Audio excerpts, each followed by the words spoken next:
Welcome everyone to the Pink Ribbon Roller Coaster. We're glad that you're joining us again.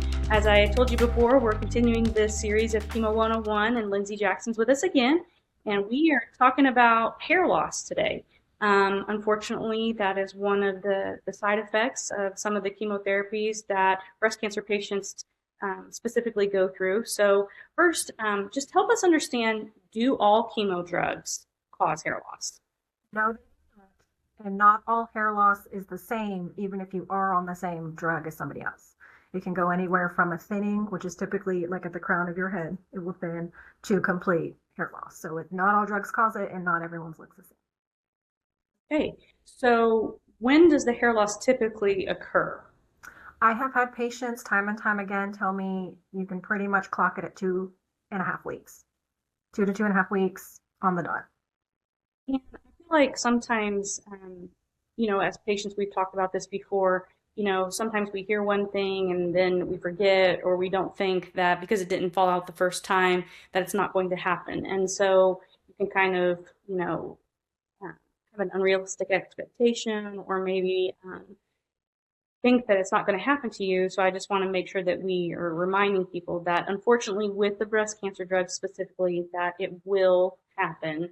Um, like you said, usually after that second round. And it doesn't look the same for everyone. I know a lot of ladies, they decide to go ahead and shave their head because I know that that can be a way of feeling empowered. So can you talk to us about that? Absolutely. Locally, we have quite a few organizations that will do what they call brave shaves, where you can go in with your family. They will do your makeup and cater a meal and make it an event. And that is, for some people, very empowering because you can have a loved one shave your head, maybe they want to shave their heads with you. We've had patients who their whole family will shave their head in solidarity, and they have pictures to commemorate that. So yes, that is an option. It's definitely an emotional roller coaster. I know there are some ladies that this is one of the hardest parts of the journey, but for some, it's one of the most empowering parts of the journey because they do have a choice to make and taking control, that it can be empowering. But for some, I know it can be very traumatizing. I know that there was a lady this weekend that she was trying to get her family together, and her husband was going to shave her head, and their son and daughter and everyone was going to come, but they ended up not being able to do it because her son, it was too hard for him. And so I just want to recognize that it does affect everybody in different ways, right? Absolutely. And I'm so glad you brought that up. It is a very emotional thing, especially for us as women. Our hair is a big part of who we are. And so it's really important that if you do lose your hair or it does thin, that you take that time. It's a mourning process almost, and just giving yourself some grace. And like you said, knowing, especially if you've got really young kids, it's probably going to be kind of shocking for them. It's a very um, different thing, and they're going to have questions about it. And so, yes, everyone processes it differently. Give yourself and others that grace to do that, and know that it's okay to have those big, strong feelings, and when it happens. I think that's a good point too with young moms to be opening their communication with children because depending on age appropriate, obviously, but I think it is important because, like you just said, we're all going through a grieving process in different ways. And so everybody's trying to come to terms with it. And I think that I've found that staying open in communication can sometimes make it a more process to try to walk through together. Do you find that with your patients too? I'm going to do a little plug here since you brought that up. There is an online community called Pickles, which is for children. I believe it's 8 to 18. They offer an online curriculum. They offer tools just to have those conversations with your kids if and when they're ready. There's an online support group for kids, age based on their age, that can just give you kind of that verbiage that makes it simple and easy to understand with them. That's nationwide for everybody. That's hard for kids. I mean, I think it's important to not push them to respond in a certain way because I think obviously as the mom we're trying to present a posture of strength, which is good, but also recognizing that their feelings are important too, and that they need to be validated as well in their own grief. Okay, so what is the best way to take care of our hair during treatment? So if you are either at the point where your hair is not falling out yet or it's regrowing. If you're at where it's not falling out yet, keeping it short really helps with any kind of discomfort. I've heard ladies say that they kind of have this like burning or tingling on their scalp. That's how they knew their hair was going to come out. The coming out is a lot easier if it's not super long and heavy. You don't Mhm. want to wear your hair in a ponytail. You don't want to dye your hair as it's regrowing. You want to do just a real gentle shampoo, like a baby shampoo or something for fine, thin hair. Same thing, a really light conditioner. You don't want to use a lot of products on it. Like I said, you want to stay away from heat, so no straightening it. But if you need to blow dry it for whatever reason, like a cool setting really far away from your scalp, because you don't want to damage your scalp either. Um, Wide tooth combs instead of like bristle brushes are much gentler on your hair. And then to help with the discomfort as well as kind of the emotional, seeing that hair on your pillow, wearing like a silk bonnet or a cap or a wrap or something at night helps. For one, your hair's not pulling on that pillowcase when it comes out. And then, if it does fall out, you're not seeing it all over your pillow. When we were talking about that with the tingling and the burning or like the how do they like when you wear a cap or you wear a wig like do you have any recommendations on where to go to obtain those kind of products? Yes. Here in Oklahoma, we have two wonderful places. There's one called Concierge by the Proton Center, and then there's Georgia's Hair in Edmond. Both of those places will do private appointments for free with any cancer patient. You can go in before you start to lose your hair. Those ladies will talk to you one on one in a private room about scalp care, how to do the cute wraps. If you want interested in a wig, great. If you don't want to buy a wig from them, they don't care. Their ministry is to help our patients. I give my patients all a list when they come in of all of the places in our area. Most facilities have that available either through your nurse or through your navigator. So just face with them and say, hey, who does wigs? What's the easiest way? Some of our patients just will go online and find cute ones and order them off of Amazon. We have one lady who likes to come in and write pink ones and purple ones and, just fun little things. And it's kind of like, I don't know if you've seen Schitt's Creek, the show, more where she names her wigs, and some, some people turn it into a thing. Yeah, absolutely.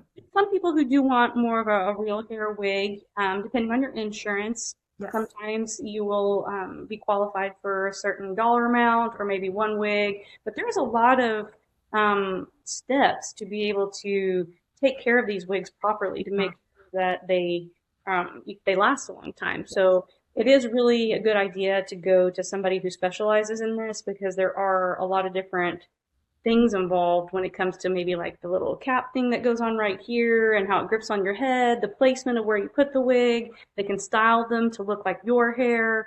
There's just a lot of different options.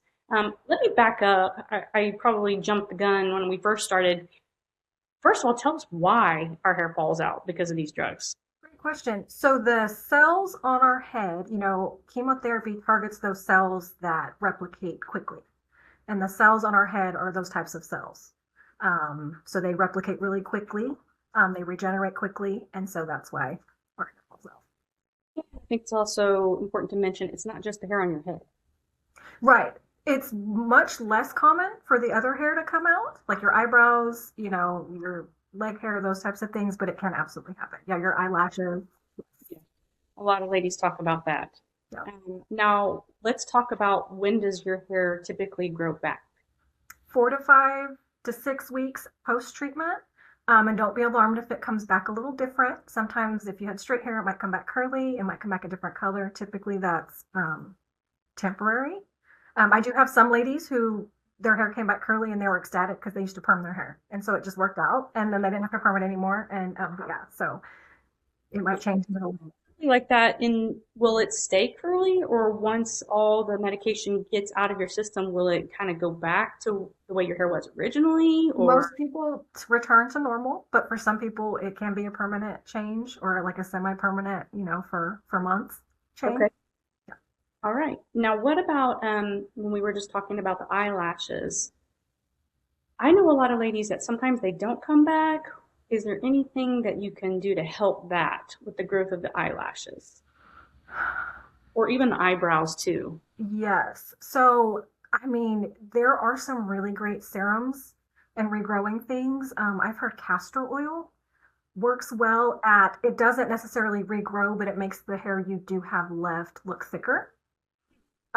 Just remember, we don't want you doing anything while on treatment. So nothing like the tattooing of the Mhm. eyebrows or the permanent eyelashes, nothing like that, because of infection. But afterwards, I would encourage you to, um, either talk to the ladies in Project 31 to see what worked for them, or maybe to, go make friends with your esthetician and see what your options are, after So treatment. what about in that line of thinking, what about, I know a lot of people ask questions about supplements that you can use to like help that hair growth process speed up.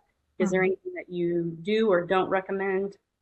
Once again, we don't want you to start anything while on treatment. After treatment, biotin, Mm-hmm. if you can tolerate it, I do want some ladies to be aware it can.